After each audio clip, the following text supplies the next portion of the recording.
السلام علیکم، میرا نام ہے شویتا۔ السلام علیکم، میرا نام ہے اندر اور آپ سب کا سوالت ہے ہمارے چینل میں۔ ابھی ہم انجینئر محمد علی مرزا کا ویڈیو کرنے والے ہیں اور ویڈیو کا نام ہے تخت بلقیس کا واقعہ تخت بلقیس کا واقعہ حضرت سلیمان۔ آئیے دیکھتے ہیں۔ اوکے، اچھا، وہ سورہ نمل میں پھر آگے چلتا ہے کہ حضرت سلیمان علیہ السلام اپنے دربار میں بیٹھے ہوتے ہیں۔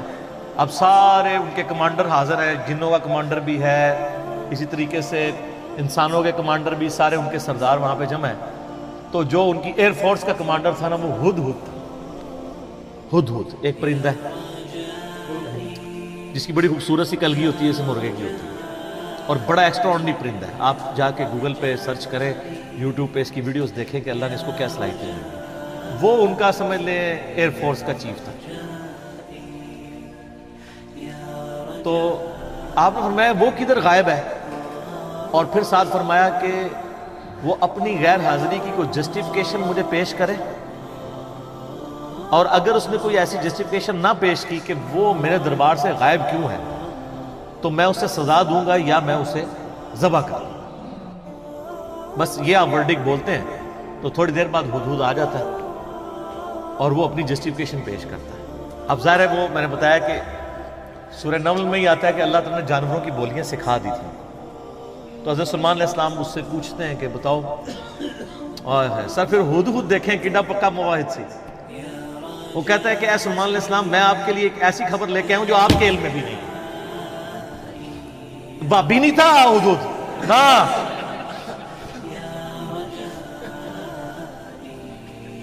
اچھا، سلیمان علیہ السلام نے کہا کیا خبر لے کے آیا ہوں؟ ان کا میں ایک ایسی قوم کے پاس سے آیا ہوں کہ جن کی حکمران ایک ملکہ ہے، عورت، اور اس کا بہت بڑا ایک عرش یعنی اس کا تخت ہے جس پہ وہ بیٹھتی ہے۔ اب وہ آپ کو نا ویسے کھنڈرات بھی اس کے مل چکے، میں ایک پکچر ہمیں ملی، انشاءاللہ ہم اس میں اٹیچ بھی کریں گے۔ آلموسٹ سمجھ لیں وہ کوئی آج کے دور کے اعتبار سے آپ دیکھ لیں کوئی 50 فٹ چوڑا، اور لمبائی میں تقریباً 100 فٹ، اور اونچائی میں بھی تقریباً 50 فٹ کے برابر، مختلف اقوال ملتے ہیں۔ یعنی ایک اچھا خاصا بڑا اس کا تخت تھا جس پہ اس کے سارے وہ سردار ارد گرد بیٹھتے تھے، اور وہ پتھر کا بنا ہوا بڑا سا۔ ان کا میں نے ایک عورت دیکھی ہے، تو وہ آپ کے علم میں نہیں ہے کہ وہ حکومت کر رہی ہے ان پہ، اور بڑا اس کا ایک تخت ہے، اس کے کئی سردار ہیں، اور شیطان نے ان کے برے اعمال ان کی نظر میں سنوار دیے ہیں۔ وہ اللہ کو چھوڑ کے سورج کی پوجا کرتے ہیں۔ سر، ایک ہدہد کو بھی ٹینشن ہے شرک کی، آپ ذرا یہ دیکھیں۔ اسی لیے اللہ تعالیٰ نے فرمایا نا کہ قریب ہے کہ آسمان پھٹ پڑے اور زمین شک ہو جائے اور پہاڑ ریزہ ریزہ ہو جائے۔ ان دعوا للرحمن ولدا، جو رحمان کے لیے بیٹا تجویز کرتے ہیں، اگر یہ شرک کی تکلیف کا احساس یہ آسمان، زمین اور پہاڑوں پہ ہو تو یہ بھی دب جائیں سے کہ اللہ کے لیے اس طرح کی باتیں لوگ کرتے ہیں۔ تو اور پھر وہ کہتا ہے کہ اب ہدہد کی بھی آپ تقریر دیکھیں جناب، کہ شیطان نے برے اعمال ان کی نظروں میں سنوار دی ہیں، اللہ کو چھوڑ کے وہ سورج کی پوجا کر رہے ہیں، حالانکہ عظمت اس اللہ کی ہے جو زمین و آسمان کا مالک ہے۔ ان کو تو چاہیے تھا اسے ہی سجدہ کریں، اور اس پہ آیت سجدہ بھی ہے۔ اللہ اکبر، سبحان مالک الملک۔ تو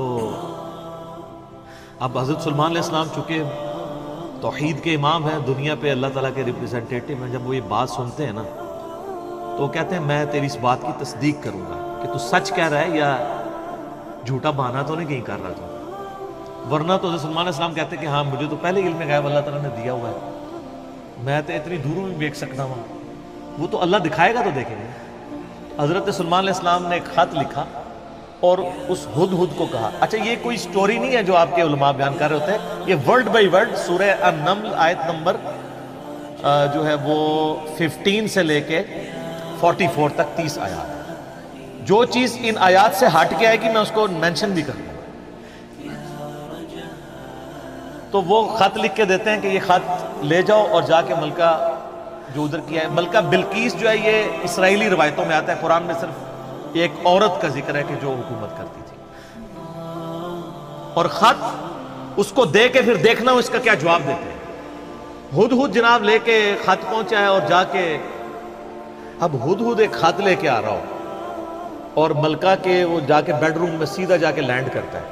کوئی سیکیورٹی گارڈ کوئی کچھ نہیں روک سکتا. وہ کھڑکی سے آ کے اس میں لینڈ کر کے سامنے لا کے اس کے خط پھینکتا ہے.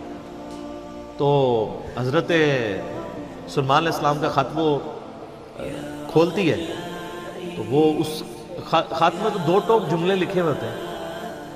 انہ من سلیمان و انہ بسم اللہ الرحمن الرحیم. اور تم سر تسلیم خم کر کے فوراً میرے پاس حاضر ہو جاؤ. بس یہ 2 لائنوں کا ایک جملہ ہوتا ہے. جب وہ اپنے سرداروں سے مشورہ کرتی ہے تو وہ کہتی ہے میرے پاس ایک معزز خط آیا ہے اور یہ معزز خط سلیمان کی جانب سے ہے. انہ من سلیمان، سورہ النمل آیت نمبر 30. یہ واحد مقام ہے جہاں سورت کے اندر بسم اللہ شریف آئی ہے. ایک عزت والا خط آیا ہے. عزت والا وہ اس لیے کہتی ہے وہ اس کو پتہ چل گیا کہ غیر معمولی بندہ ہے کہ ہدہد جس کا خط لے کے آ رہا ہے میرے پاس. تو ظاہر ہے یہ کوالٹی تو اس کے پاس نہیں تھی کہ یہ کوئی کتنا بڑا بادشاہ ہے کہ جس کو اللہ نے یہ حکومت دی ہے کہ جانوروں پہ بھی اس کی حکومت ہے. تو وہ کہتی ہے کہ ایک معزز خط میرے پاس آیا ہے جو سلیمان کی جانب سے ہے اور وہ اللہ کے نام سے شروع ہو رہا ہے.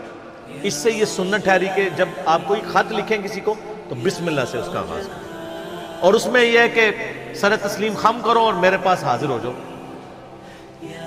تو وہ اپنے سرداروں سے کہتی ہے کہ میں تمہیں پتہ ہے کہ میں کوئی کام اس وقت تک نہیں کرتی جب تک کہ میں مشورہ نہ کر لوں. ہر معاملے میں تم سے میں مشورہ کرتی ہوں. قوم سبا کی وہ ملکہ تھی. تو مجھے بتاؤ تم مجھے کیا مشورہ.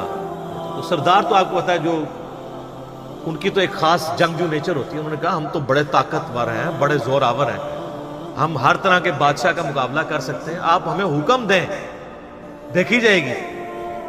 لیکن وہ تو سمجھدار ہوتی ہے. جس طرح مجھے بھی آگے لوگ پھونک چڑھا رہے ہوتے ہیں لیکن جو بندہ ڈرائیونگ سیٹ پہ بیٹھا ہوتا ہے اس کو پتا ہوتا ہے کہ کام کو کس حکمت سے لے کے چلنا ہے. تو وہ ملکہ کہتی ہے کہ اس کو تو اندازہ ہو گیا کہ یہ کوئی عام بندہ نہیں ہے، ان کی ساری پھوپھا نکال دے گا وہ. تو وہ کہتے ہیں کہ وہ ملکہ آگے کہتی ہے، اس کے الفاظ اللہ تعالیٰ نے نقل کیے. وہ کہتی ہے کہ یاد رکھنا بادشاہ جب کسی ملک میں داخل ہوتے ہیں نا تو وہاں کے شرفاء کو ذلیل کر دیتے ہیں. تو یعنی یہ جو ہمارے پاس ملک ہے یہ بھی ہمارا چھن جائے گا. ہم میں یہ طاقت نہیں کہ ہم اس شخص کا مقابلہ کر سکیں. یہاں پہ بھی آپ دیکھ لیں انگریزوں نے یہی کیا ہے نا. جب انگریز یہاں حکومت میں ہے نا سب سے زیادہ ذلیل انہوں نے کیا ہے خاندان مغلیہ کو. اس لیے کہ وہ یہاں پہ رولرز تھے.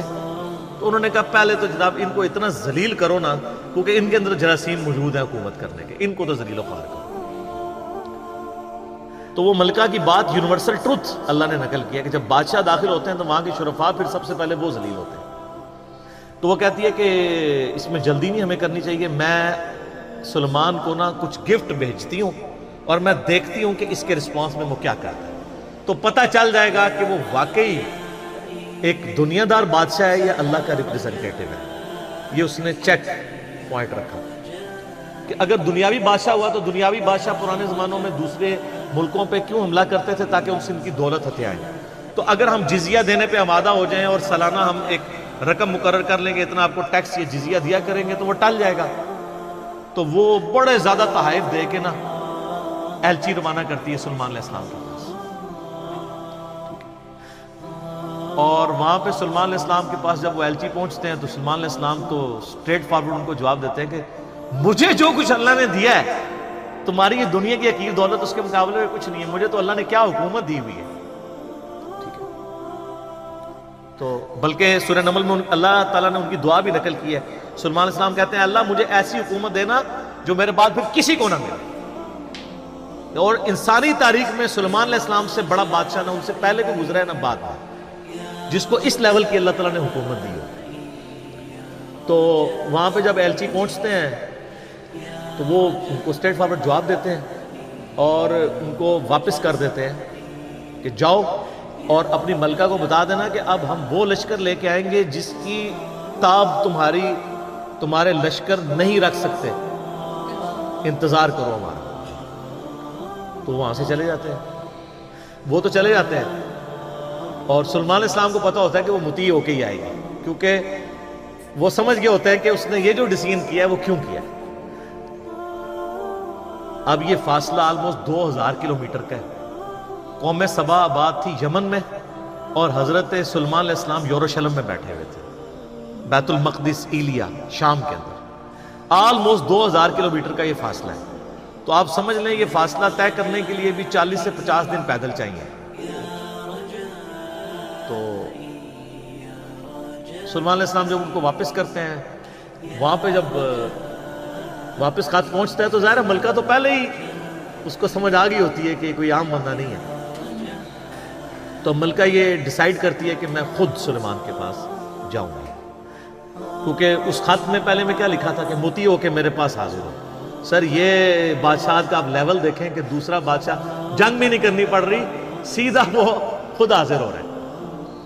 خیر اس بات کو کچھ عرصہ گزر جاتا ہے. جب اس کا لشکر آنے کے 3-4 دن یا کچھ دن باقی رہ جاتے ہیں نا, تو سلیمان علیہ السلام اپنی مجلس میں بیٹھے ہوتے ہیں. تو سلیمان علیہ السلام اپنے درباریوں سے کہتے ہیں کہ وہ جو بلقیس ہے وہ مطیع ہو کے میرے پاس آنے والی ہے. ان کو پتہ ہے, فیڈ بیک مل جاتی ہے, اللہ تعالیٰ نے وحی کے ذریعے آگاہ کر دیا. تو پھر وہ ایک گفتگو کرتے ہیں وہاں پہ جہاں پہ وہ تخت بلقیس کا ذکر ہے. اور آصف بن برقیہ کا نام قرآن میں نہیں ہے, یہ اسرائیلی روایتوں میں. وہ سورۃ النمل کی آیت نمبر ہے 30.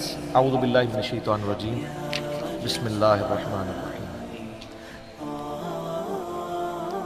بلکہ آیت نمبر 30 میں تو وہ یہ آگی 38 نمبر سے آن ورڈ.